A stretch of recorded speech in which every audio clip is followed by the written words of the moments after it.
Vivemos um tempo em que a política deixou de ser apenas política, cada anúncio internacional, cada tratado de paz, cada líder que se apresenta como mediador global rapidamente ultrapassa o campo diplomático e entra no território da fé. Para muitos, a pergunta surge quase de forma automática e inquietante: estamos diante de mais um movimento comum da história ou de algo que toca diretamente às profecias bíblicas? Esse desconforto não é novo, mas hoje ele ganha força porque o mundo nunca esteve tão interligado, tão rápido e tão vulnerável a decisões tomadas por poucos e sentidas por todos. Quando surge a proposta de um conselho de paz com ambições globais, liderado por uma figura conhecida, carismática e controversa, o debate se intensifica. Alguns celebram como sinal de esperança, outros rejeitam como ameaça, e muitos imediatamente correm para os textos proféticos tentando encontrar uma data, um nome ou um rótulo definitivo. É exatamente aqui que mora o perigo. A Bíblia não nos chama nem ao entusiasmo ingênuo, nem ao pânico profético. Ela nos chama à sobriedade. A história oferece uma lição preciosa. Em momentos de crise profunda, sempre surgiram líderes prometendo ordem, estabilidade e paz. Impérios foram erguidos com discursos de reconciliação e segurança apenas para ruírem algum tempo depois. Durante a Segunda Guerra Mundial, muitos acreditavam que um único homem dominaria a Europa e inauguraria uma nova era. Houve quem discordasse não por análise militar, mas por convicção bíblica. O tempo mostrou que a profecia não se dobra ao poder humano, ela segue um curso próprio, soberano, independente de agendas políticas. O grande erro de muitos intérpretes modernos é olhar primeiro para os acontecimentos e depois tentar encaixar a Bíblia neles. O caminho bíblico é o inverso. A revelação é a régua. Os fatos são medidos por ela, não o contrário. Quando essa ordem se inverte, nasce o sensacionalismo. Tudo vira sinal do fim, todo tratado vira ameaça final, todo líder vira anticristo em potencial. O resultado é previsível: descrédito. Quando tudo é profecia, nada mais é levado a sério. No outro extremo está o comodismo espiritual, talvez ainda mais perigoso. É a postura de quem vê padrões claros se repetindo na história e mesmo assim escolhe ignorar. É o espírito que diz: sempre foi assim, e se recusa a vigiar. A Bíblia alerta contra essa indiferença. Nem tudo é cumprimento direto de profecia, mas nem tudo é irrelevante. O cristão fiel caminha no meio desses dois abismos.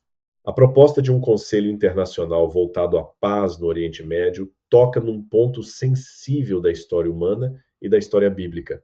Trata-se de uma região marcada por conflitos milenares, promessas não cumpridas e tentativas fracassadas de mediação. A ambição de unir interesses do Oriente e do Ocidente não é pequena. Ela ecoa um padrão antigo. Grandes impérios sempre nasceram quando alguém conseguiu costurar polos opostos sob uma mesma estrutura de poder. Esses movimentos nunca foram apenas políticos. Eles carregavam implicações espirituais, culturais e religiosas profundas. A Escritura mostra que Deus, em sua soberania, frequentemente age por meio de líderes imperfeitos.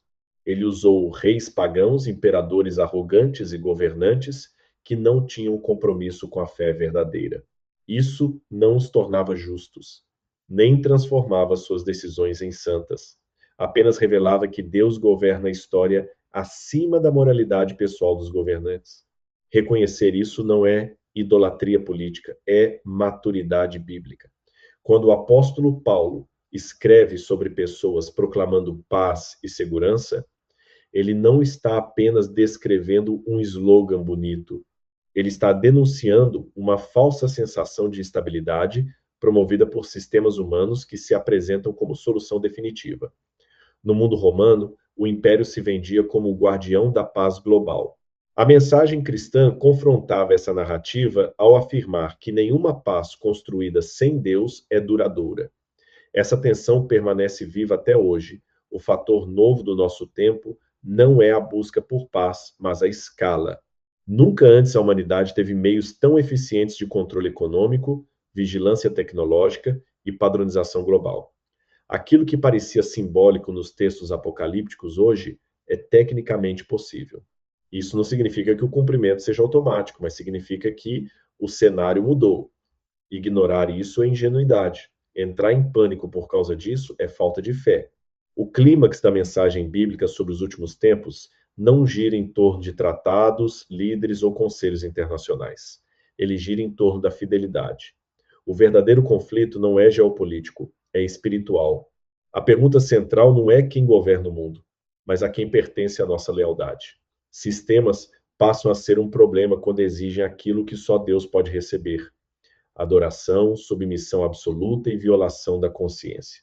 Por isso, a questão final não é identificar personagens, mas examinar o próprio coração. A Bíblia não nos chama para decifrar datas, mas para vigiar. Não nos chama para temer o futuro, mas para permanecer firmes. Impérios caem, acordos se desfazem, promessas humanas falham. O reino de Deus permanece inabalável. Se esse tema provocou você, deixe seu comentário. Quero saber, você acha que estamos mais próximos de uma vigilância saudável ou de extremos perigosos? Inscreva-se para continuar acompanhando análises bíblicas profundas e equilibradas e deixe seu like para que esse conteúdo alcance mais pessoas que buscam entendimento sem sensacionalismo. Vigilância, sobriedade e fidelidade nunca foram tão necessárias.